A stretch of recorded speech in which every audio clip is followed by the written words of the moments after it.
ಇಡೀ ಭೂಮಂಡಲದಲ್ಲಿರೋ ಎಲ್ಲ ಮನುಷ್ಯರು 3 ರೀತಿ ಡಿವೈಡ್ ಆಗ್ಬಿಡ್ತಾರೆ. ಆ 3 ರೀತಿ ಇರೋದು ಇನ್ನೂ ಯಾವುದೂ ಇಲ್ಲ. ಅದ್ರೊಳಗಡೆ ಮತ್ತೆ ತಿರ್ಗಿ ಡಿವೈಡ್ ಆಗ್ತಾ ಹೋಗುತ್ತೆ. ಏನಂತಂದರೆ, ಒಂದು ಸೋಷಿಯಲ್ ಮೀಡಿಯಾ ಪೂರ್ತಿ ನಮ್ಮನ್ನು ತಿನ್ಬಿಡ್ತದೆ. ಮ್ಯಾಕ್ಸಿಮಮ್ ಇಡೀ ಪ್ರಪಂಚದ ಎಲ್ಲ ಮನುಷ್ಯರನ್ನು 800 ಕೋಟಿ ಜನಸಂಖ್ಯೆಯನ್ನು, ಮಕ್ಕಳು ಬಿಟ್ಬಿಡಿ, ಯಾರ್ಯಾರ ಹತ್ರ ಕೈಯಲ್ಲಿ ಮೊಬೈಲ್ ಇದೆ ಅವರೆಲ್ಲ ಸೋಷಿಯಲ್ ಮೀಡಿಯಾ ತಿಂತಾ ಇದೆ. ಇನ್ನೊಂದು ಯಾವ್ದು ತಿಂತಾ ಇದೆ ಅಂತಂದರೆ, ಸ್ಪೋರ್ಟ್ಸ್ ಆ್ಯಂಡ್ ಎಂಟರ್ಟೈನ್ಮೆಂಟ್, ಇದು ತಿಂತಾ ಇದೆ. ರಾಜಕೀಯ ವ್ಯಕ್ತಿಗಳು, ಸೊ ಇದನ್ನೆಲ್ಲ ಇವರು ತಿಂತಾರೆ, ಶ್ರೀಮಂತರು ಅವರೆಲ್ಲ ತಿಂತಾರೆ. ಇನ್ನೊಂದು ಏನು ಮಾಡ್ತಾ ಇದೆ, ಸ್ಪಿರಿಚುಯಾಲಿಟಿ ಅನ್ನೋದು ತಿಂತಾ ಇದೆ.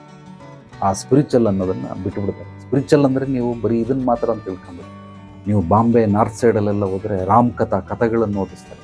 ಅದು ಯಾರೋ ಬಾಗೇಶ್ವರ ಧಾಮ, ಕಿಶೋರಿ ಯಶೋಧ, ಅವರು ಇವರೆಲ್ಲ ಬಂದು ಒಬ್ಬೊಬ್ರಿಗೆ ಅವರು ಒಂದು ಸಲ ಅವ್ನು ಬಾಗೇಶ್ವರ ಧಾಮ ಹೈಯೆಸ್ಟ್ ಒಂದು ಸಲಕ್ಕೆ ಆತನಿಗೆ 47 ಲಕ್ಷ ಜನ ಬಂದವರು ಒಂದು ಕತೆ ಕೇಳಕ್ಕೆ.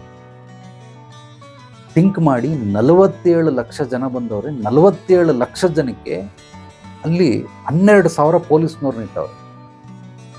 ನೀವೀಗ ಥಿಂಕ್ ಮಾಡಿ, 50 ಲಕ್ಷ ಜನ ಅನ್ಕೊಳ್ಳಿ. 50 ಲಕ್ಷ ಜನದ ವ್ಯಾಲ್ಯೂ ಏನಿದೆ, ಇಂಡೈರೆಕ್ಟಾಗಿ ಅವನು ಹೋಗ್ತಾ ಇದ್ದ.